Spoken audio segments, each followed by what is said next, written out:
Have you felt it? It's as if millions of voices were suddenly silenced.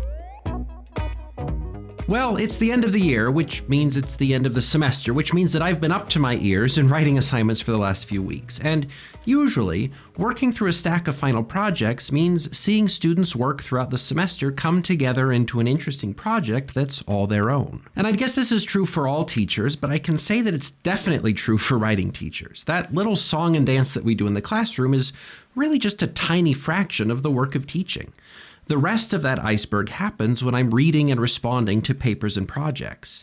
Talking about writing is one thing, but the real teaching seems to happen in sitting down with a student's work and pointing out what's working and what isn't. Then we're not just talking about writing in theory, but we're talking about an actual piece of actual writing. And I've been at it for 10 years now, which doesn't really seem possible, but anyway, as much as responding to papers is a job, there's always been such an element of fun to seeing what students are thinking about, reading their unique approaches to whatever topic they've chosen to write about, or whatever rhetorical thing they've chosen to analyze, and most of all, hearing their voices through their writing. There are the ones who put on their best young scholar caps and use words like plethora to try to impress me. There are the ones who aren't trying to impress me, but do so anyway by writing their thoughts with clarity and focus, revealing their insights through their attention to detail and careful expression. There are the ones who haven't quite learned that different contexts call for different styles, and who then fill their papers with delightful, slangy nonsense. And there are also the ones who you can tell really are struggling with the whole writing thing, but who are still doing their level best to express themselves in charming, if not clumsy ways. Charming because they're there to learn and they're willing to put in the work to do it better. And at the end of the semester, it's satisfying to see all those voices reach greater maturity. The plethoras have fallen by the wayside, replaced with the words the writers actually mean to say, rather than their artificial thesaurus counterparts. The slang slingers have gotten better at responding to different situations with the appropriate tone, and even the ones who were really struggling in the beginning have found an ability to write more focused and purposeful things. And it's at those moments, the ones where everyone's put in a semester of work, whether it's been me teaching or them analyzing, researching, and writing, and that we can all see the improvements after a few months together, that the long hours of commenting on electronic piles of essays deliver their payoff. The cacophony of the beginning of a semester becomes something more like a chorus of individual voices, employed now with greater confidence and skill. But in the last few semesters, things have started to change. More and more, that chorus of unique, engaging student writing has dissolved into a homogenized slurry of empty noise. Where there used to be as many different voices as there were students in a class, there's now a growing proportion of writers surrendering their voice to automated writing tools. And yeah, we are about to embark on an English professor's lament about AI-written papers, but it's not just that. Even if we're not talking about LLMs, I've been thinking about the ways that writers unwittingly and or maybe even willingly give up their voices and about the unnerving silence that results. So this one's going to be a little more essayistic, which is to say a little bit more just me thinking out loud, but I want to share some experiences and think through them together. On a fundamental level, before we begin, I'm not worried. I think writing and writers are going to be just fine. But I am concerned about some of the things I've been observing, and I don't know, sometimes it's just useful to talk things through. So if that sounds like fun to you, here we go. Of course, machine learning and LLMs have been doing their thing for a while, but I think it became a concern for teachers, at least it did where I am, when ChatGPT-3 went public and all the journalists started tweeting things about AI passing the bar and writing A-level papers and probably also saving children from wells. And the first time I asked the amazing robot to write something, my stomach did do a sickening little flip as grammatical, believably human sentences populated the screen. I remembered how confidently some of my linguistics professors in college had said that language was more or less out of reach of computers, and I saw in that first impression the downfall of my profession. But then I actually read what it had to say, and while the sentences were correct, so to speak, they also didn't say anything interesting or even useful. And they didn't say that nothing in a terribly interesting way. It was, to use the terms that everyone's tossing around, slop. It was empty, senseless, and faithful to all the rules you'd learn in school. And with that, my stomach went back to its place and the future became bright once again. The robots hadn't replaced writing, and they clearly weren't even a threat. But so many people believed and continue to believe that it is. And to some extent, I will confess it makes me feel a little bit like a crazy person.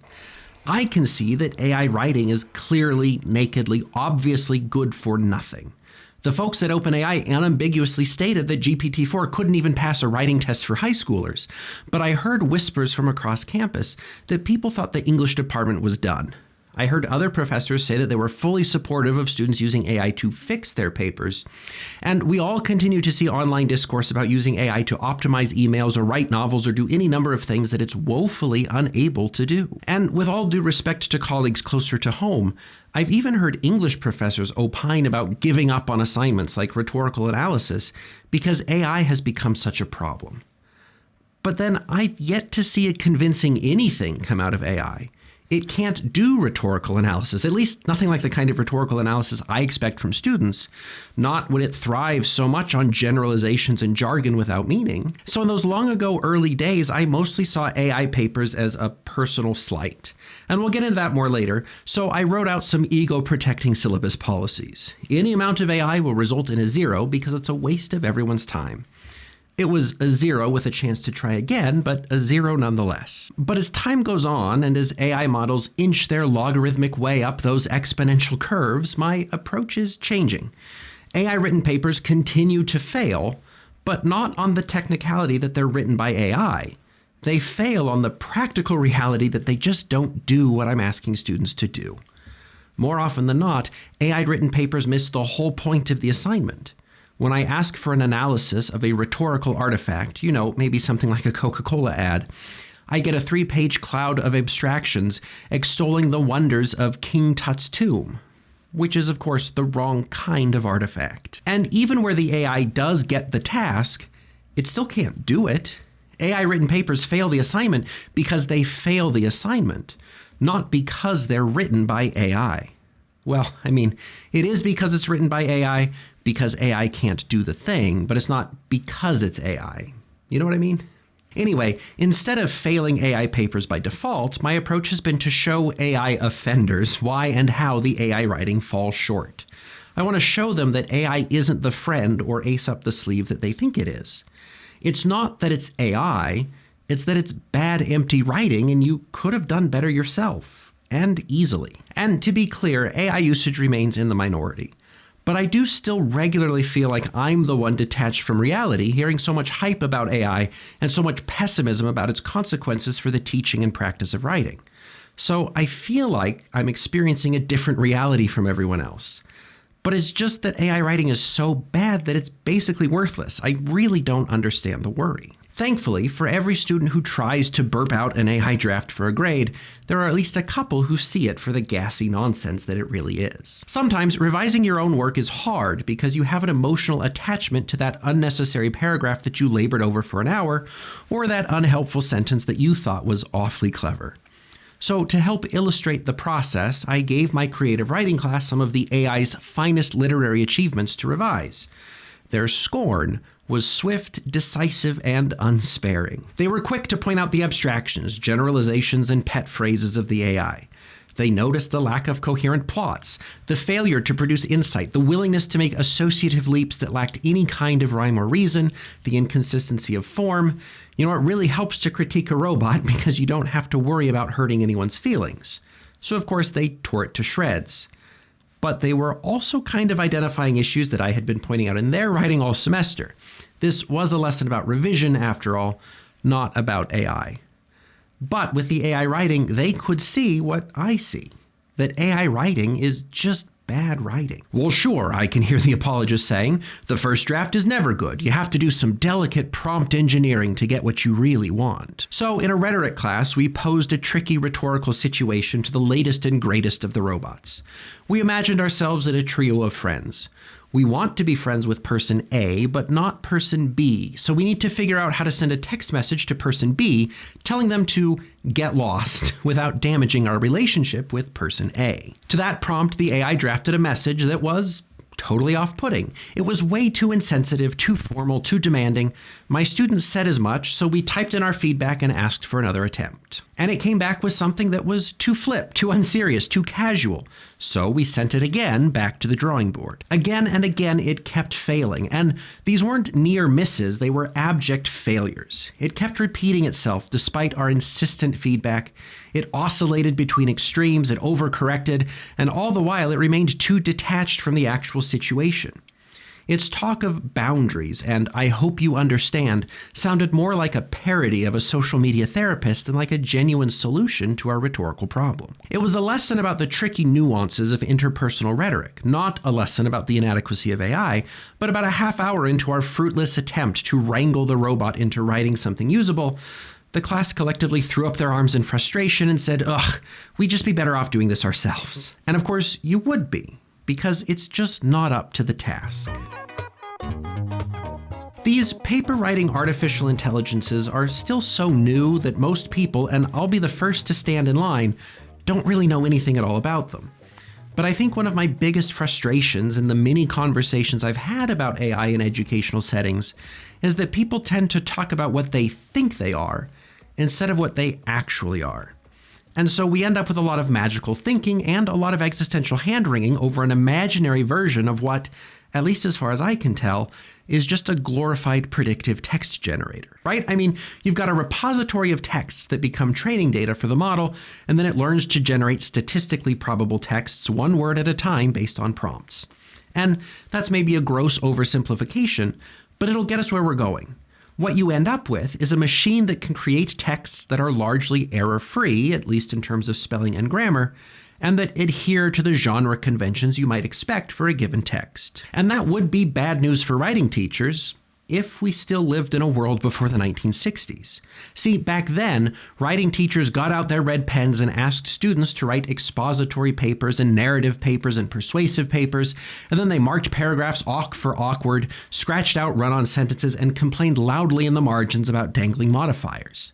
Now, that's a class that AI could probably pass without breaking a sweat. But in the 60s and beyond, scholars of writing started to point out that that kind of teaching is just about as counterproductive as it is worthless. The goal isn't to create an error-free text. It's to engage in an ongoing conversation and make a meaningful contribution with your writing. And it's to develop a productive and sustainable writing process along the way. The trouble with early document-focused teaching was that it expected students to produce perfect papers, but it also didn't really teach them how to do it. Modern teaching is less concerned with error because the kind of errors that we usually think of are shallow, easily fixed mistakes that rarely, if ever, impede actual understanding. And instead, it's more concerned with showing writers how to understand the situation they're writing in, how to size up the task before them, and then how to develop a response to that situation that will get the job done. In other words, it's a waste of time to worry about your dangling participles if your argument doesn't make an argument. And I shouldn't be too upset that your argument is missing if I haven't shown you how to think through the kinds of problems that call for arguments. But the problem is that the legacy of that old breed of English teacher is fossilized in our collective memory. Even still, I'll hear students talk about making mistakes in their writing, and then justifying AI usage because it will fix their mistakes, which is to say it will clean up their grammar and punctuation. They don't think of AI as a tool for refining their arguments, because they don't generally see an argument without an argument as a mistake in the same way that they see a run-on sentence as a mistake. And I also still hear professors in other disciplines complain that students can't write, and what are those English professors doing anyway, when we spend our time teaching them how to understand an audience and support claims with evidence, instead of teaching them that introductory prepositional phrases should be followed by a comma. Oh, and then you'll hear people all the time say that it's good to use AI to generate ideas and create outlines. Maybe the very thing that it's worst at, and that you shouldn't use it to fix quote-unquote grammar because that would be quote-unquote cheating. And then I sit here again feeling like an alien from the sixth dimension in a world where people recommend using AI for something it's not built to do, and they prohibit its application in the one thing that it might actually be good at. Again, not because all of this violates some sacred orthodoxy of writing instruction, but because it's just not good at doing the things that really matter. The first great giveaway of AI writing is not that the digital countermeasure has detected it. The first giveaway is that it's a paper that has managed to say absolutely nothing in 4 pages using words that the typical college student doesn't use, or at least that they have never used even once in the last 10 years. But why does this happen? I think a big part of it is our own fault, and I do mean the fault of English teachers of yesteryear. They gave everyone such a deep in the DNA paranoia about misspelling words or misplacing semicolons that everybody turns to computers to fix the mistakes and correct the errors so that they don't get their papers hacked and slashed with red pen. And old history professors and aging business owners then wonder why students can't write. When what they mean to say is, why are those students making usage errors? Because that's the unfortunate way the English class they took 50 years ago was taught. But it's not just AI either. I had to turn off spell check a long time ago because it kept telling me that words that I knew were words weren't words. And then I had to turn off the grammar checkers because they kept telling me that grammatically correct sentences weren't. So and but are both coordinating conjunctions that should follow the same punctuation rules. So why my word processor insists on a comma after so but not after but at the beginning of a sentence is completely beyond me. New writers, however, don't yet know enough to know that the grammar checker built into their word processor can at best offer suggestions, not corrections. The email system at work is always giving me the helpful, we'll say, suggestions, which actually I just recently turned them off, about how to make my emails more concise or professional. But that helper doesn't understand that my goal is not to sound like middle management at a photocopier company. When the word processor or email robot tells me that I might want to write a sentence in a different way, I'm able to see it as a suggestion, maybe an alert that my stylistic choice could have a certain effect that might be undesirable in a professional setting, and I'm free to say no thanks. I actually do want to achieve something different.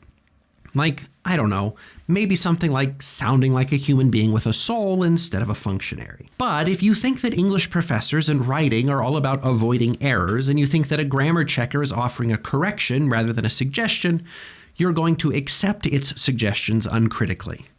Oh, it must be making your writing better, not draining it of your voice in favor of a standardized archetype of corporate banality. Yes, accept all suggestions, please, so I don't get marked down. Many eons ago, when I was a student in linguistics, I had a professor who was talking about the varying quality of online dictionaries. And he said, when you Google a word and get an immediate search result in Google, just remember that Google probably isn't using the best dictionary. It's probably using the one that it could get access to most cheaply. If you want the best definitions and resources, go to the best dictionary, not whatever cheap one Google could integrate into its search results by default. So if you care to pay attention to things like this, you might notice that the definitions Google provides are, at least every so often, not quite as nuanced and accurate as the definitions you'll get from higher quality dictionaries.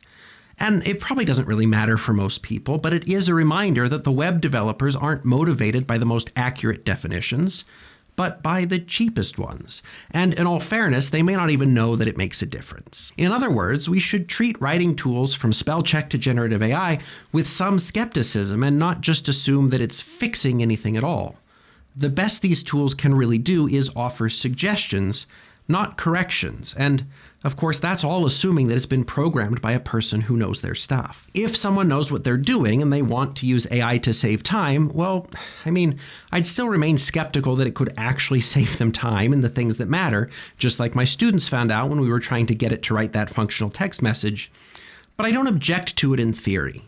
My prevailing concern is that people are using it and will continue to use it without being thoughtful about what it means to use it or what the consequences of using it might be.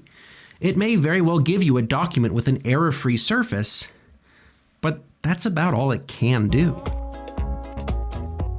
At a base level, I see this whole AI writing thing to be just another manifestation of competing views about language that are really nothing new.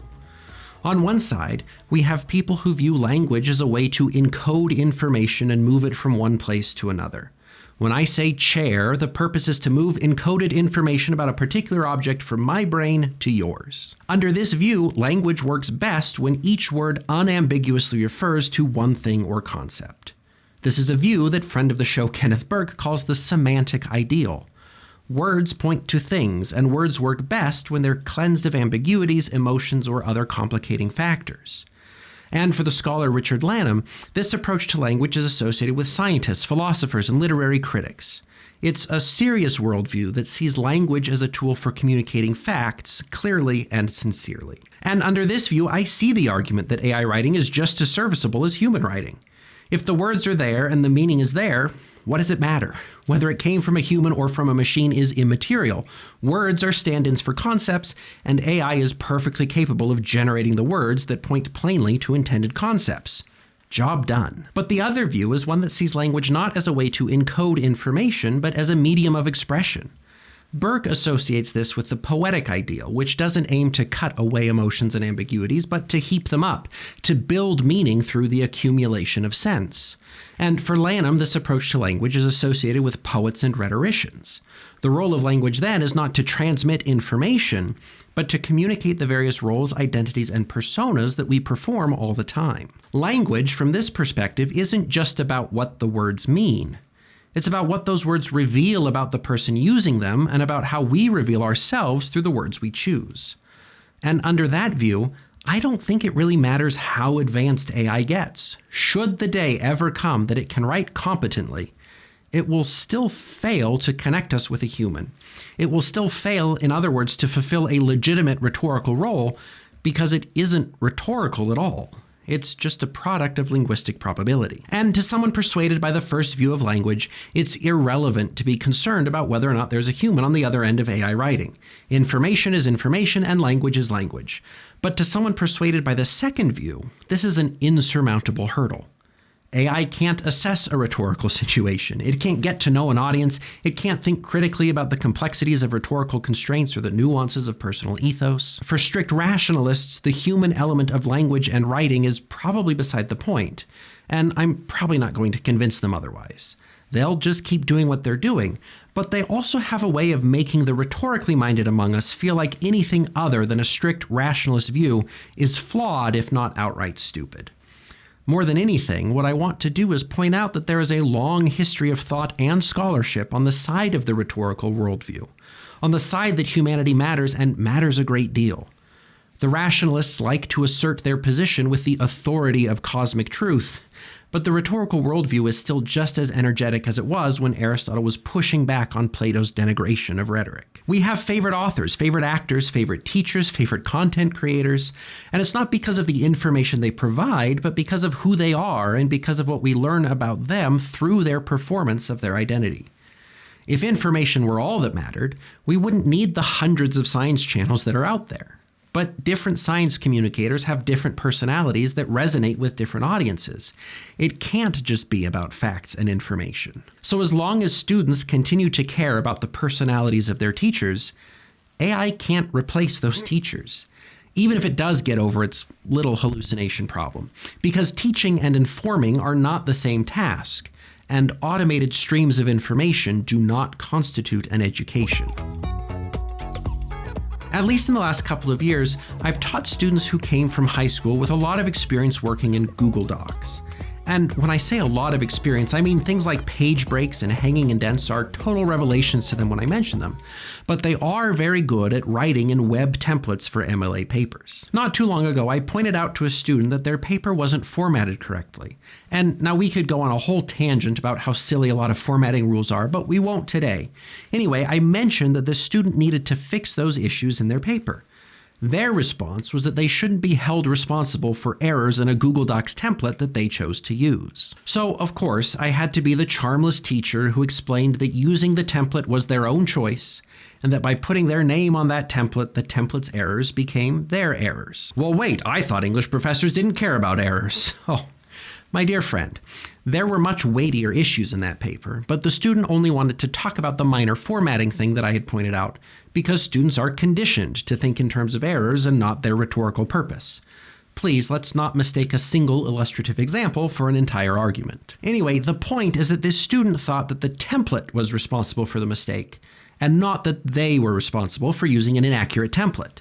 They weren't thinking about what using that template communicated to their reader about them, but they figured that any blame should go to the technological tool and not to them. Of course, when a student uses an AI and it writes a purposeless paper, who's to blame?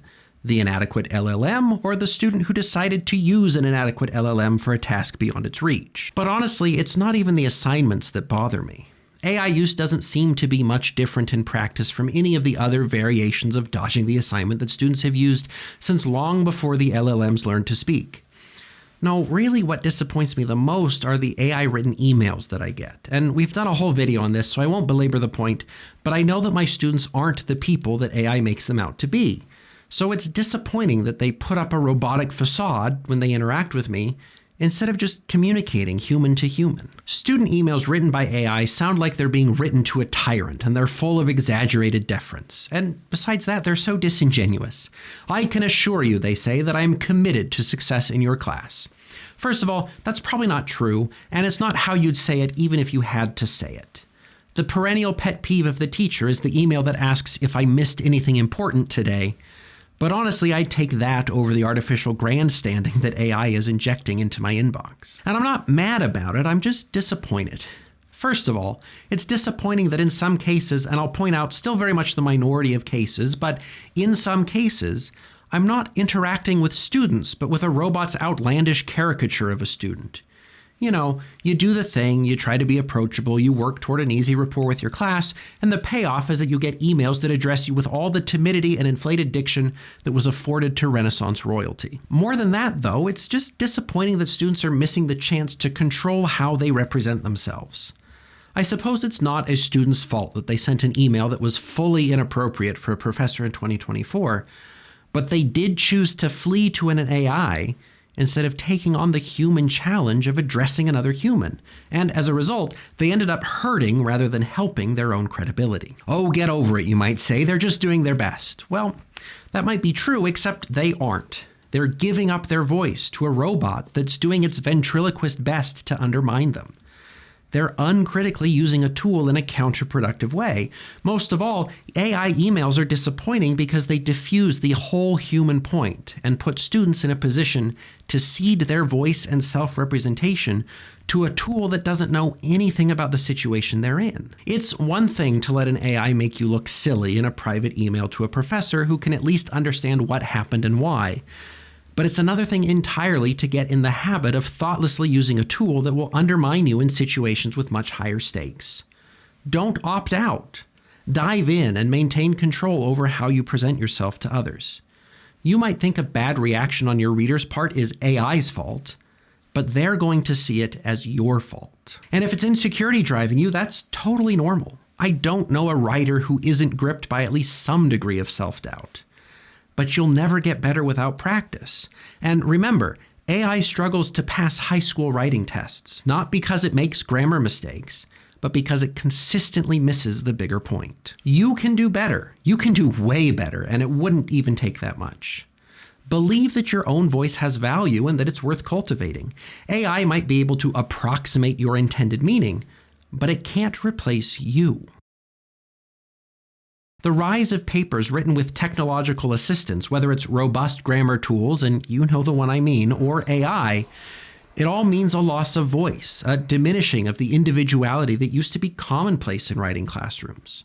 Where the end of a semester used to be full of the rhetorical equivalent of a morning full of the chatter of songbirds, there are now fewer and fewer warblers, larks, and chickadees, and more artificial honking from simulated geese. And as a teacher, there's a sadness in seeing the tiny corner of the world that is my classroom lose some of its color.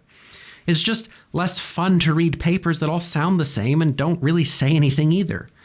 But it's also sad because it represents a handful of students giving up their voice and seemingly their place, preferring to let the giant LLM speak for them. Sure, the stakes are low when we're talking about a paper for first-year writing, but the stakes don't stay that low. And what does it mean to give up your voice so easily, or to let someone else do it without saying something about it? I really can't say I know for sure, but it just doesn't seem like a good thing. I don't quite remember where, but I've heard more than one writer say that the most interesting thing to people is other people. It's a lesson in putting the focus of our writing where it belongs. Don't get too caught up in your magic system or your poetic form or your descriptions of the Nebraskan landscape, that you forget to put the focus where it belongs, on the human element of your writing. Readers connect with characters, they delight in poetry's human insights, and they come to nonfiction to see another person's mind at work. Lots of things can be interesting, but nothing is as interesting as other people. Now, like all writing advice, there are exceptions and qualifications, but it's a useful general rule to keep in mind. Writing without people will rarely be as engaging as writing that's populated with rich and lively residents. And with all things writing and rhetoric, there will always be the people that say it doesn't matter, who say that rhetoric is just manipulation detached from the facts, and who argue that AI writing is equivalent to human writing in every conceivable way, or at least that maybe someday it possibly could be. But I remain unconvinced. I think it's telling that I only ever hear the phrase AI slop. People find people interesting, not algorithms. And writers who give up their voice to AI are giving up their single greatest asset, their human voice, the one thing that could be of greatest interest to their readers. So have we solved anything today? I don't know. Will any of this age well? I don't know. But is it worth thinking about? I do kind of think so. For those of you who have stuck with me to the end, here's the short version. Whatever successes AI may have, and frankly, so far I haven't seen much on the writing front that's worth celebrating, none of that diminishes the value of your writing and your voice. If you're just getting started, don't give up. Don't give up your voice. The most valuable and interesting things about writing are, I think, fundamentally beyond the reach of LLMs. And even if that exponential curve of AI improvement materializes, the fact remains that nothing is more interesting to people than other people. So your writing will always be worth something to someone, and it will be worth a lot more than the uninspired beige of AI's gassy nonsense. So keep at it. For the time being, it's not even a competition that your writing is better. And even if it does become a competition, I'd still put my money on you.